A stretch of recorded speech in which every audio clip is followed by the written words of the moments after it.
Senhor presidente, senhores senadores, senhoras senadoras, final de ano, em geral, é tempo de fazer um balanço. Então, decidi fazer um balanço do desempenho do governo do Distrito Federal, esperando ter boas notícias para dar, mostrando que foi um ano proveitoso. Mas, presidente, veja esses dados. Comecemos pelos números. Vamos analisar a execução orçamentária do governo do Distrito Federal em 2013. E isso vai causar inveja a muitos estados do ponto de vista da quantidade de dinheiro que se tem. E vai provocar riso na competência de gastar esse dinheiro pelo governo do Distrito Federal. Veja o setor de saúde. Quando a gente pega o item atendimento de urgência pré-hospitalar, a despesa autorizada para o Distrito Federal, que tem 2 milhões de habitantes, foi de 31 milhões de reais para atendimento de urgência.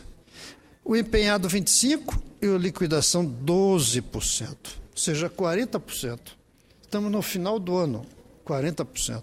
Mas essa é a rubrica em que se gastou mais dinheiro. Quando a gente vai para assistência voltada à internação domiciliar, a dotação inicial era 19 milhões. Foram gastos, empenhado e liquidado 2 milhões, ou seja, 10%. Quando a gente vai para a construção de unidades básicas de saúde, a dotação inicial eram 11 milhões, foram gastos 369 mil, 3%. Ou seja, é uma incompetência total para investir os recursos que estão disponíveis. Ampliação de unidades básicas de saúde, 1.138.000. Sabe quanto foi empenhado, senador? Zero. Ampliação de unidades básicas de saúde, é a saúde do povo. Prioridade número 1 que o governador prometeu. Implantação de unidades de pronto atendimento, que é considerada a vitrine do governo nacional e também do governo local. Autorizada 62 milhões de reais. Foram liquidados 4 milhões e 600, ou seja, 6%. 6%. E o povo na fila, e o povo morrendo, e o povo sofrendo, e o governo gastando 6% ao longo de quase todo o ano, são dados do fim de novembro, para construção, implantação das unidades de pronto atendimento. Construção das bases do SAMU, 2 milhões de reais. Sabe quanto foi empenhado e liquidado? 0%. Zero. Não foi só o liquidado zero, não. O empenhado foi zero. Isso daqui demonstra uma incompetência ou um descaso ou uma insensibilidade total. A gente vai para a gestão de manutenção de unidades de pronto atendimento. Dotação inicial 12 milhões. Empenho liquidado 1.900.000. Prevenção, controle de câncer e assistência oncológica, previstos 2 milhões, foram empenhados 184 mil, menos de 10%. Como explicar isso, senador Sobrinho?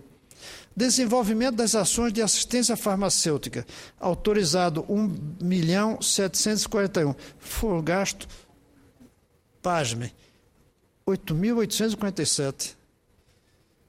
Ou seja, 1/3 do salário do governador, em um mês, foi gasto em um ano inteiro. Pode-se considerar isso aqui como 0%. Essa é a situação que a gente vê do desempenho, do balanço que a gente pode fazer ao longo de 2013, no caso da saúde. E o resultado disso a gente vê. Filas, hospitais sem seringas. Ontem, uma pessoa me disse que levou uma pessoa para ser atendida e teve que sair correndo para comprar seringas, porque o hospital não tinha.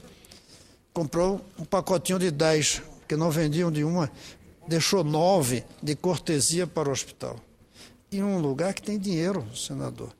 O Distrito Federal hoje tem uma dotação muito grande vinda do governo federal, o Fundo Constitucional. Eu fui governador e não tínhamos Fundo Constitucional. Cada mês era preciso e de pires na mão pedir para o governo federal cobrir parte dos gastos, porque o Distrito Federal não tem autonomia financeira, não tem disponibilidade própria. Criou-se o fundo e subiu-se esse fundo para mais de uma quantidade imensa de dinheiro. E o governo não sabe gastar. Agora, se for só na saúde, quando a gente vai para a segurança pública, o que a gente vê é que entre os meses de janeiro e julho deste ano foram registrados 1.630 crimes só na rodoviária. Entre esses crimes foram registrados roubos, assaltos, estupros, 73 casos de tráfico de drogas e 4 homicídios. Isso eu falo na rodoviária, eu não falo no Distrito Federal inteiro. Desde 2011, ano que o atual governo assumiu, as categorias de militares tentam dialogar com o governo no cumprimento de 13 compromissos, 13 promessas, nenhuma cumprida.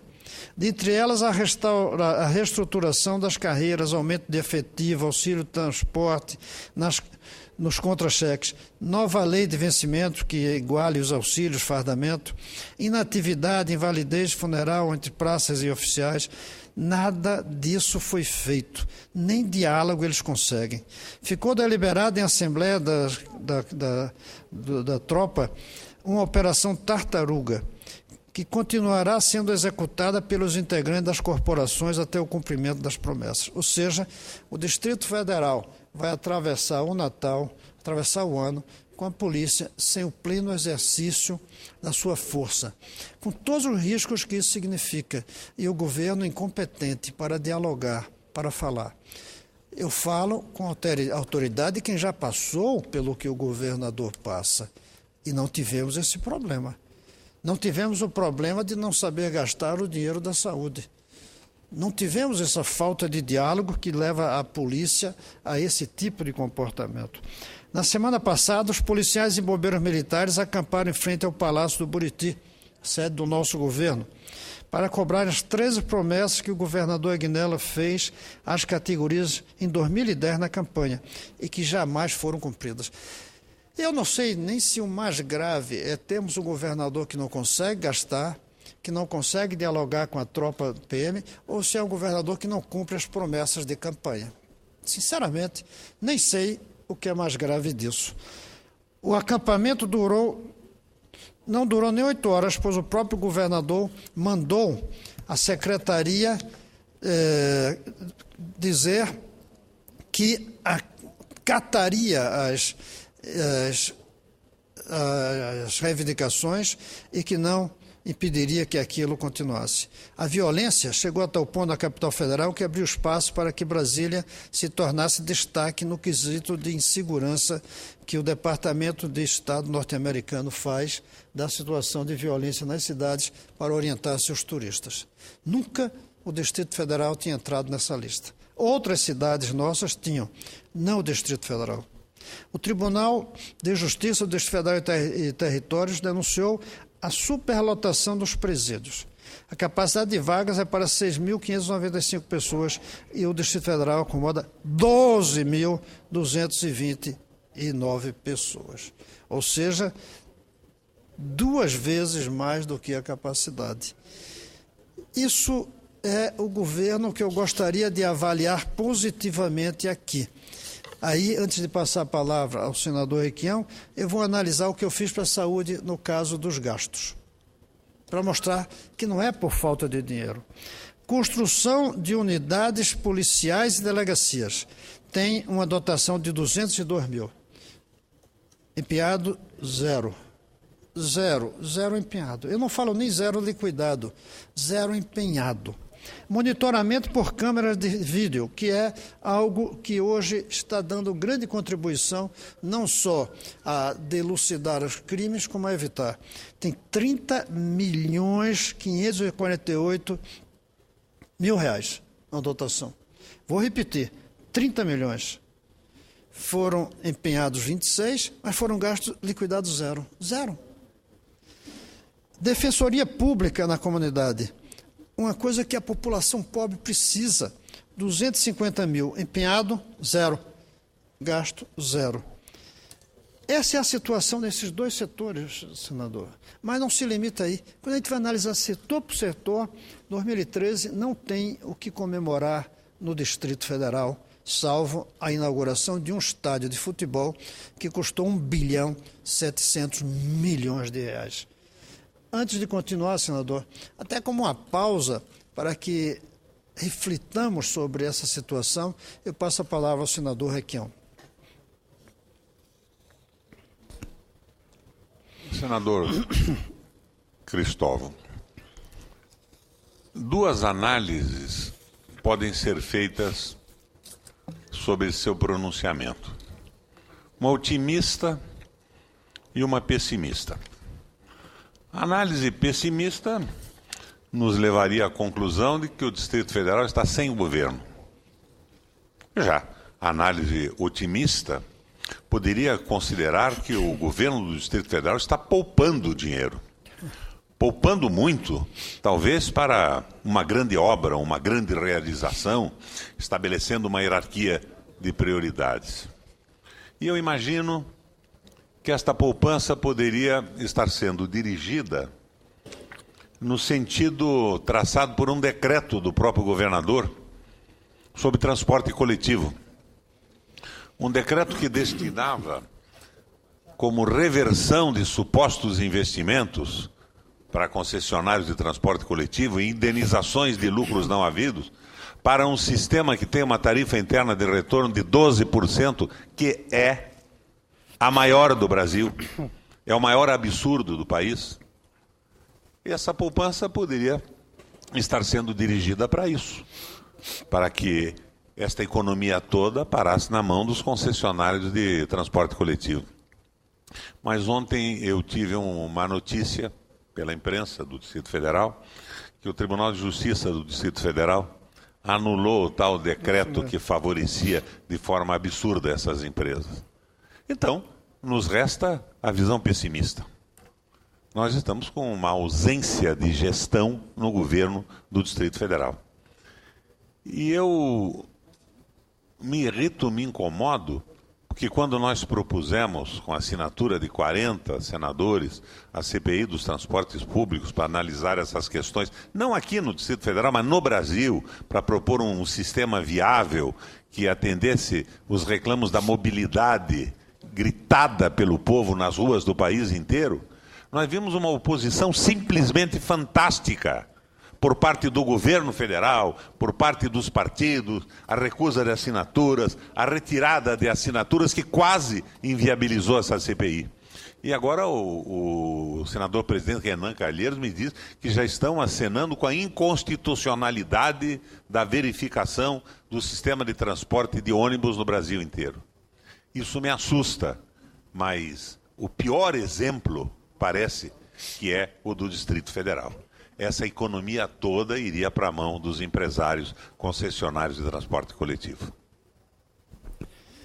Senador Requião, sua fala serviu para antecipar o próximo item, que é transporte, e combina exatamente com a sua fala. E falo mais uma vez com a autoridade de quem já foi governador, em que as pessoas poderiam escutar o que eu digo e dizer, no seu tempo foi assim. Então, não falo aqui como um oposicionista que não tem uma responsabilidade e uma história a ser analisada atrás. Veja bem, ainda esse mês de dezembro, uma paralisação dos rodoviários deixou mais de 500 mil pessoas sem transporte. Os trabalhadores temem perder os empregos e os direitos trabalhistas pela substituição das empresas de ônibus que atuam no DF após a licitação, da qual o senhor se referiu, eu vou falar depois do que a Justiça determinou, realizada no Distrito Federal. Houve uma licitação para substituir as empresas. Eu não vou aqui defender as empresas atuais de maneira alguma, mas a maneira como foi feita não só não deu resultado, o tipo de sistema que estão colocando no lugar é superado, antiquado. Há uma suspeita profunda sobre a licitude da maneira como foram feitas as licitações e os trabalhadores das empresas vão ser desempregados. E o governador propôs, veja que situação, pagar os direitos trabalhistas que as empresas devem aos trabalhadores que serão demitidos. E isso foi proibido pelo sistema judiciário. De acordo com o sindicato da categoria de rodoviário, das 3 empresas que operam o transporte coletivo no DF, apenas 2 permanecerão. Eu não vou defender as atuais empresas, mas como é possível que de 13 só 2 continuarão? Só 2 tenham vencido a licitação. É muito difícil não ver nisso direção dada à licitação para que vencessem outras empresas que não fossem daqui. De 13, só 2.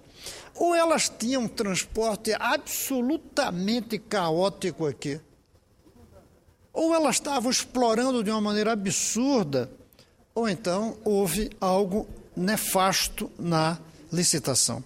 Para evitar a situação, o sindicato cobrou do governo a antecipação dos recursos das rescisões trabalhistas com o posterior acerto de contas das empresas e governo. Cabe ressaltar que a Procuradoria-Geral de Justiça do Distrito Federal e Territórios ajuizou a ação direta de inconstitucionalidade com pedido de liminar contra a lei distrital que permitiu isso. O governador, dos 24 deputados locais, tem 21. Ele aprova qualquer coisa. E aprovou na Câmara essa possibilidade do governo pagar os direitos trabalhistas devidos pelas empresas. E a Justiça determinou que é inconstitucional essa lei aprovada pela Câmara local. A norma autoriza o governo a assumir as medidas de trabalho das empresas. Segundo o Ministério, a má gestão do contrato por parte dos empresários não pode ser jogado na conta do povo, do erário público. Se as empresas forem competentes, se não fizeram o trabalho direito, não é o governo que deve pagar com dinheiro nosso. E aqui entra, senador Requião, o que o senhor falou, a licitação fraudulenta dos transportes. A Justiça suspendeu a licitação da frota de ônibus no DF para 2 bacias. Eles organizaram todos os transportes em 2 bacias e fizeram licitações para empresas. Segundo a decisão da Justiça, o escritório de advocacia que representava 2 das empresas vencedoras também fazia consultoria jurídica para o governo do Distrito Federal. Dentro da linha do que nós conversamos mais cedo aqui. Não só em relação a esse caso. Eu vou repetir, porque a Justiça suspendeu. Os mesmos advogados que dão assessoria ao governo, eles representam as empresas vencedoras. Não está certo isso. Tem alguma coisa errada. Isso é mais grave do que fábrica de pneu controlar as importações de pneu. A decisão do judicial também afirma que uma das empresas vencedora de uma das bacias apresentou documentos essenciais da licitação em data posterior àquela de apresentação dos envelopes, indicando, portanto, tratamento favorecido. Isso está entre aspas. Eu coloquei entre aspas. Apresentou documentos essenciais da licitação em data posterior àquela da apresentação dos envelopes, indicando tratamento diferenciado. Fecha aspas. Essa empresa, a Justiça, vai mais longe e diz que a empresa, essa citada, apresentou preço igual ao valor máximo da proposta, em atitude que indicava ter certeza da ausência de concorrência, sendo que posteriormente confirmou-se a ausência de concorrência na bacia em que ganhou o contrato. Senador Cristóvão. Senador Requião. Vou lhe dar um dado a mais para tornar mais interessante essa sua análise.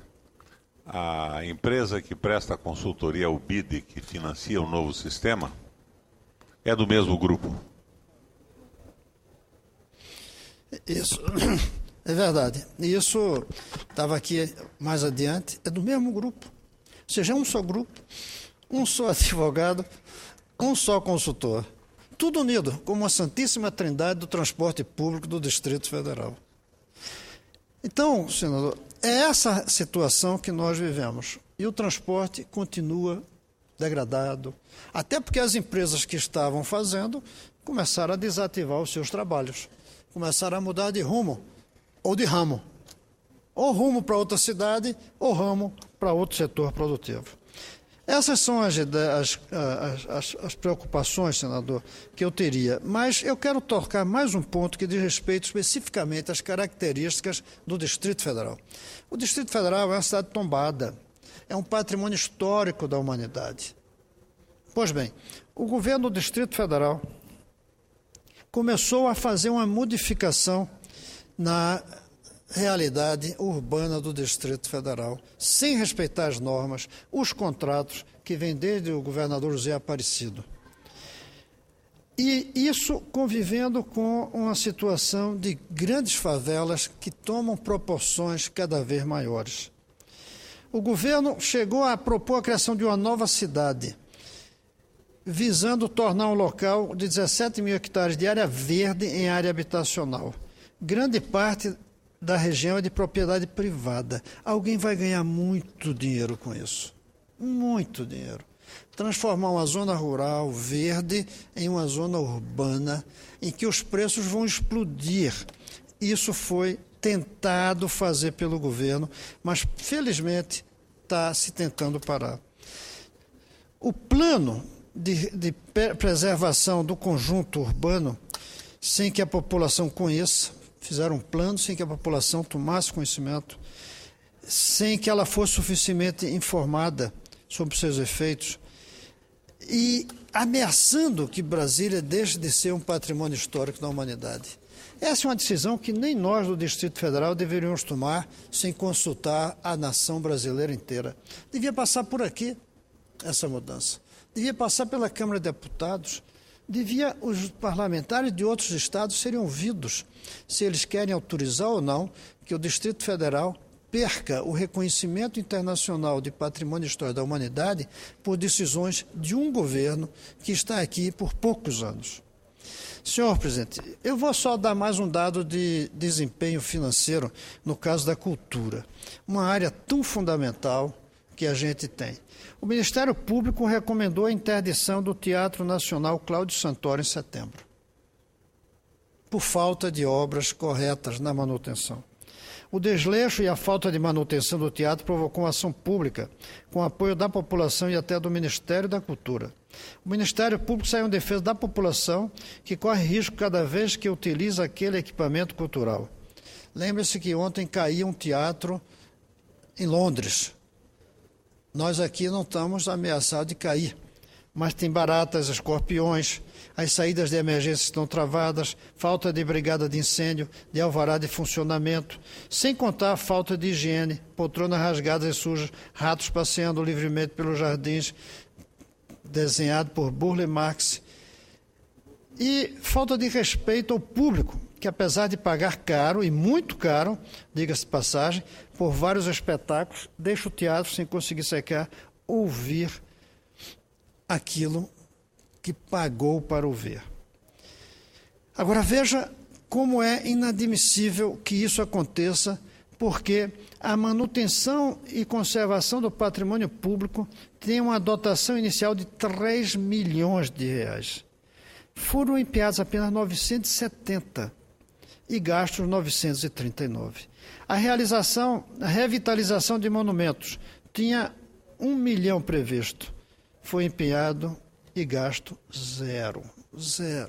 Onde está o governo que gasta zero de uma dotação de 1 milhão prevista para revitalização de monumentos que estão decadentes? Para concluir, eu queria dizer um pouco sobre educação. No Distrito Federal, temos um dos melhores sistemas educacionais do Brasil ao longo de toda a nossa história. Inclusive, e aí vem a minha justificativa também, senadora Vanessa, da federalização, inclusive porque o Distrito Federal tem sua educação financiada pelo governo federal. Aqui é o governo federal que financia. Eu não quero que o governo federal deixe de financiar a educação da minha cidade. Eu quero é que as outras também recebam o dinheiro do governo federal. Porque a Xixá, para citar um município em Pernambuco, um pobre, paupérrimo município, é o prefeito, é a prefeitura, com seus recursos, e um pouco de transferência, é verdade, do Estado e da União, que paga o seu professor. E no Distrito Federal é o governo federal. Quero sim, vou lutar para que isso continue no Distrito Federal, mas que se espalhe para as outras cidades. Apesar disso, o que a gente vê é que as promessas de creche feitas pelo governo não foram cumpridas. Os gastos públicos, às vezes, são feitos sem transparência. E os poucos gastos públicos, porque poderia ter sido muito mais. Eu não tenho como fazer aqui, como eu gostaria, um balanço positivo desse 1 ano no trabalho do governo do Distrito Federal, salvo a construção de um estádio novo, que é o mais caro de longe de todo o Brasil, em uma cidade onde está nascendo ainda o futebol. É pena que 2013 não mereça aqui ser tratado como um ano bom para o Distrito Federal. Mesmo assim, a todos os moradores do Distrito Federal, até talvez por causa disso mesmo, o que eu desejo é um feliz 2014. Como também para o senhor, para essa casa, para todos os funcionários do Senado e para todo o povo brasileiro. Um feliz 2014 para todos nós.